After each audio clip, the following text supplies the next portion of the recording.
The Valentinian structure of the body of Christ, the assembly, Ecclesia. Introduction. The Valentinian understanding of the church, or ecclesia, diverged significantly from the hierarchical structures that came to define Orthodox Christianity.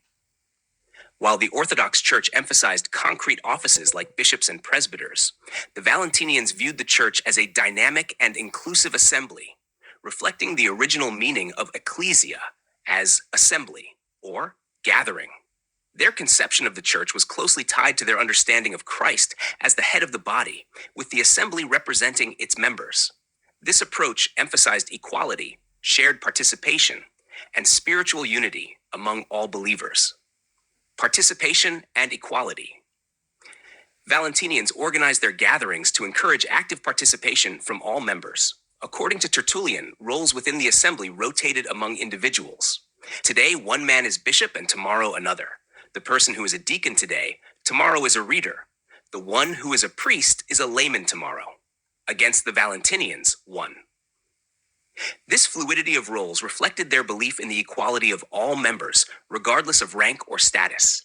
Even women were permitted to take on roles such as teaching, healing, and even serving as bishops, a practice that sharply contrasted with Orthodox Christian norms of the time.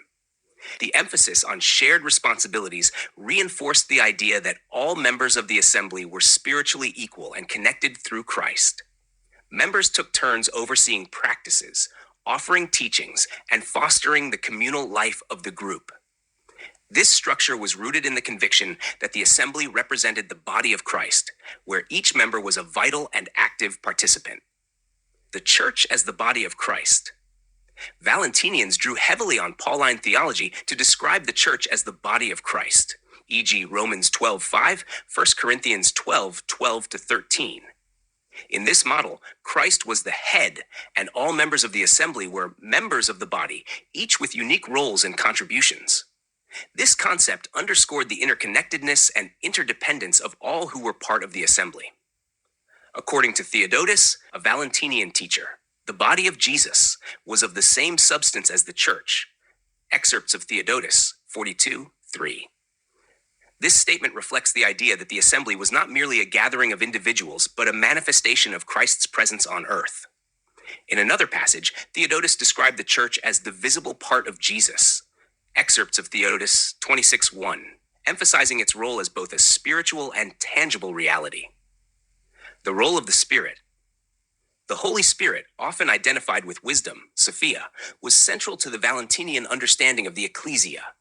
According to Theodotus, the Spirit empowered the assembly, enabling its members to prophesy, heal, and bear spiritual fruit. Excerpts of Theodotus 24:1. This outpouring of the Spirit ensured that the Ecclesia was a living, dynamic entity rather than a static institution. In Valentinian thought, the Spirit sowed spiritual seed within individuals, uniting them with Christ and the assembly. This seed was viewed as the source of spiritual growth and transformation. Heracleon, another Valentinian teacher, described the Ecclesia as a harvest, with some members ready for spiritual maturity, others nearing readiness, and still others just beginning their journey. Heracleon fragment 32. The elect and the called. The Valentinian assembly distinguished between two groups within the church, the elect and the called. The elect, also known as the spiritual, pneumatikoi, were those who had attained gnosis, or spiritual knowledge. The called, also referred to as the animate, psychikoi, were those who believed in Christ based on the testimony of others but had not yet attained gnosis. Despite these distinctions, both groups were considered part of the body of Christ and shared in its spiritual mission. The elect were seen as having a responsibility to guide and support the called. They were urged to share their knowledge generously and help others grow spiritually.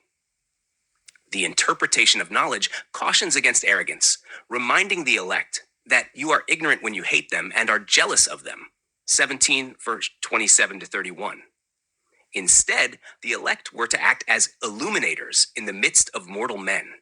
Letter of Peter to Philip, 137, 8-9, serving the assembly through their insights and actions. Women in the assembly. The Valentinian approach to leadership within the assembly was notably inclusive, particularly in its treatment of women. Women were recognized as equals and were permitted to serve as prophets, teachers, healers, and even leaders within the assembly. This egalitarian perspective was rooted in the belief that all members of the assembly, regardless of gender, possessed the spiritual seed sown by wisdom, Sophia. This inclusivity stood in stark contrast to the Orthodox Church's restrictions on women's roles.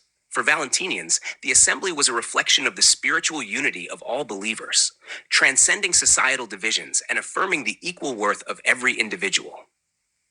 Conclusion. The Valentinian assembly, or Ecclesia, embodied a vision of the church that prioritized equality, participation, and spiritual unity. By rejecting rigid hierarchies and emphasizing shared responsibilities, the Valentinians created a structure that reflected their understanding of the church as the body of Christ. This inclusive and dynamic approach allowed for a deeper expression of community and interconnectedness, with all members contributing to the life and mission of the assembly. For Valentinians, the Ecclesia was not merely an institution, but a living spiritual reality that united all believers in the body of Christ.